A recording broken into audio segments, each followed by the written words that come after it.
جانتے ہیں، ہر چیز کا راز، ہماری کرسی کا، اسکرین کا، یہاں تک کہ اس ہوا کا جس میں ہم سانس لیتے ہیں، ایک اتنی چھوٹی سی جگہ میں چھپا ہے کہ ہم سوچ بھی نہیں سکتے۔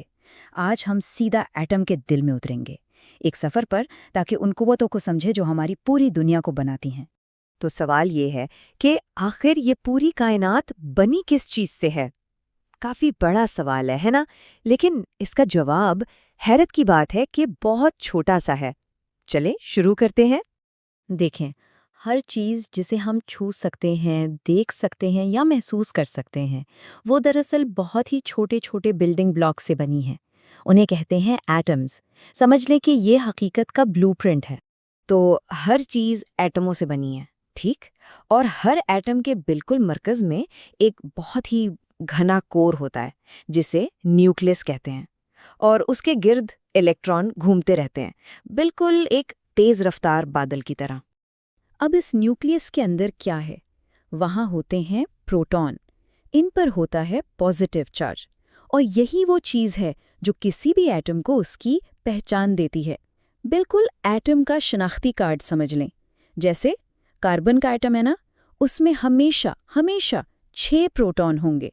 ایک بھی کم یا زیادہ ہوا تو وہ کاربن رہے گا ہی نہیں۔ پروٹون کے ساتھ ساتھ ہوتے ہیں نیوٹرون۔ ان کا کوئی چارج نہیں ہوتا، یہ نیوٹرل ہوتے ہیں۔ آپ انہیں نیوکلیس کی گوند کہہ سکتے ہیں۔ ان کا کام ہے سب کچھ کو جوڑ کر رکھنا اور ایٹم کو وزن دینا۔ اور پھر آخر میں آتے ہیں الیکٹرون، جو نیوکلیس کے گرد چکر لگا رہے ہوتے ہیں۔ ان پر ہوتا ہے منفی چارج، اور یہ منفی چارج پروٹون کے مثبت چارج کو بالکل بیلنس کر دیتا ہے، اور یہی بیلنس ہے جو ایٹم کو مستحکم رکھتا ہے۔ اب یہاں دیکھیں چیزیں کتنی دلچسپ ہو جاتی ہیں۔ ہائیڈروجن سب سے سادہ، اس میں صرف ایک پروٹون ہے۔ پھر کاربن ہے، اس میں 6۔ اور پھر ذرا دیکھیں یورینیم کو، ایک بہت بڑا ایٹم جس میں پورے 92 پروٹون ہیں۔ بس ان ذرات کی تعداد کا فرق ہی انہیں ایک دوسرے سے بالکل الگ بنا دیتا ہے۔ لیکن کیا ہو اگر یہ توازن بگڑ جائے؟ دیکھیں، سارے ایٹم ایک جیسے مستحکم نہیں ہوتے، اور بس یہیں سے ہماری کہانی میں ایک بہت ہی دلچسپ موڑ آتا ہے۔ اس کو ایسے سوچیں کہ ایک ہی ماڈل کی گاڑیاں ہیں، لیکن کچھ میں اضافی سامان۔ ایک ہی عنصر کے ایٹموں میں نیوٹرون کی تعداد الگ الگ ہو سکتی ہے۔ انہیں کہتے ہیں آئسوٹوپس۔ جیسے ہائیڈروجن کو ہی لے لیں، پروٹیم میں کوئی نیوٹرون نہیں، ڈیوٹیریم میں 1 ہے، اور ٹریٹیم میں 2 ہیں۔ یہ تینوں ہی ہائیڈروجن، لیکن تھوڑے سے مختلف۔ تو سوال پھر وہی ہے، جب ایٹم کا مرکزہ غیر مستحکم ہو تو پھر ہوتا کیا ہے؟ جب نیوکلس میں پروٹون اور نیوٹرون کا توازن ٹھیک نہ ہو تو وہ بے چین ہو جاتا ہے۔ وہ کوشش کرتا ہے کہ کسی طرح مستحکم ہو جائے، اور اسی عمل کو ہم کہتے ہیں ریڈیو ایکٹیویٹی یا تابکاری۔ یہ بنیادی طور پر قدرت کا طریقہ ہے۔ ایک غیر مستحکم ایٹم اپنی اضافی توانائی نکال کر پرسکون ہو جاتا ہے، یعنی ایک زیادہ مستحکم حالت میں آ جاتا ہے۔ یہ توانائی ہے نا، الگ الگ شکلوں میں نکلتی ہے، الفا، بیٹا اور گاما تابکاری۔ اور یہاں صاف دکھ رہا ہے کہ ان کی طاقت میں کتنا فرق ہے۔ الفا تابکاری اتنی کمزور ہے کہ اسے تو کاغذ کا ایک ورق بھی روک سکتا ہے، لیکن گاما، اسے روکنے کے لیے آپ کو سیسے یا کنکریٹ کی موٹی دیوار چاہیے ہوگی۔ اتنا فرق ہے۔ اور پھر انسانوں نے جلد ہی یہ سیکھ لیا کہ ان غیر مستحکم ایٹموں سے نکلنے والی زبردست توانائی کو صرف سمجھا ہی نہیں جا سکتا، بلکہ اسے استعمال بھی کیا جا سکتا ہے۔ اس عمل کو کہتے ہیں نیوکلیئر فشن۔ ذرا تصور کریں کہ آپ ایک بہت ہی بھاری ایٹم جیسے یورینیم 235 کے مرکزے کو توڑ کر چھوٹے ٹکڑوں میں بانٹ دیں۔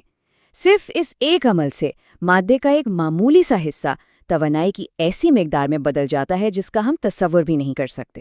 اور یہیں سے یہ چیز اور بھی طاقتور بلکہ دھماکہ خیز ہو جاتی ہے۔ ہوتا یہ ہے کہ جب ایک نیوٹرون ایک ایٹم سے ٹکراتا ہے تو وہ ایٹم ٹوٹ کر اور نیوٹرون نکالتا ہے۔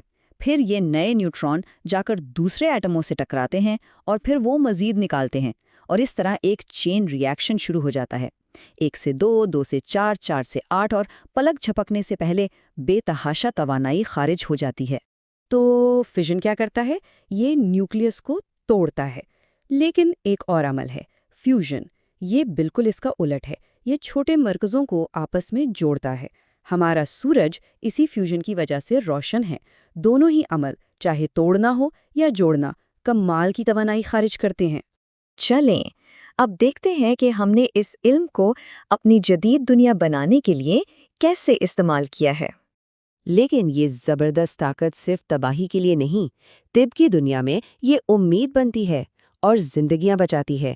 ریڈیو آئسوٹوپس جیسے کہ گولڈ 198 گہرے ٹیومر کا علاج کرتے ہیں۔ آیوڈین 131 سے تھائرائیڈ کے مسائل کا پتہ لگایا جاتا ہے۔ یہ ڈاکٹروں کے ہاتھ میں ایک بہت ہی طاقتور ٹول کٹ ہے۔ اور بجلی بنانے کے لیے اسے کیسے استعمال کرتے ہیں؟ دیکھیں، ایک نیوکلیئر ری ایکٹر کے اندر اسی چین ری ایکشن کو کنٹرول کیا جاتا ہے۔ اس سے جو حرارت پیدا ہوتی ہے، اس سے پانی ابالا جاتا ہے۔ پانی سے بنتی ہے بھاپ، وہ بھاپ ٹربائن گھماتی ہے اور بس ہمارے گھروں اور شہروں کے لیے بجلی تیار۔ لیکن ایٹم کی اس طاقت کا ایک تاریک پہلو بھی ہے۔ یہ ایک دو دھاری تلوار ہے۔ اس میں بنانے کی بھی صلاحیت ہے اور مٹانے کی بھی۔ یہی بے قابو چین ری ایکشن ایٹمی ہتھیاروں کی بنیاد ہے۔ یہ وہ طاقت ہے جو ایک لمحے میں پورے شہر کو راکھ کا ڈھیر بنا سکتی ہے، اور یہ اس علم کی سب سے خوفناک حقیقت ہے۔ اور پھر اس کا دوسرا رخ، نیوکلیئر پاور پلانٹس، جو ہمیں صاف توانائی دیتے ہیں، جو موسمیاتی تبدیلی سے لڑنے میں ہماری مدد کر سکتے ہیں۔ سائنس ایک ہی ہے، لیکن نتیجے بالکل الگ۔ تو آخر میں ہم کہاں کھڑے ہیں؟ یہی تو نیوکلیئر مخمصہ ہے۔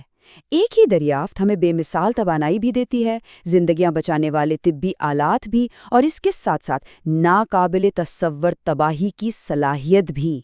یہ ایسی طاقت ہے جسے بہت بہت ہی احتیاط سے سنبھالنا پڑتا ہے۔ اور یہ سب کچھ کائنات کی سب سے چھوٹی جگہ سے شروع ہوا، ایک ایٹم کے دل سے۔ اب سوال یہ نہیں کہ ہم اس طاقت سے کیا کر سکتے ہیں، اصل سوال یہ ہے کہ ہم کیا کریں گے۔ ہمارا مستقبل ہمارے اسی فیصلے پر منحصر ہے۔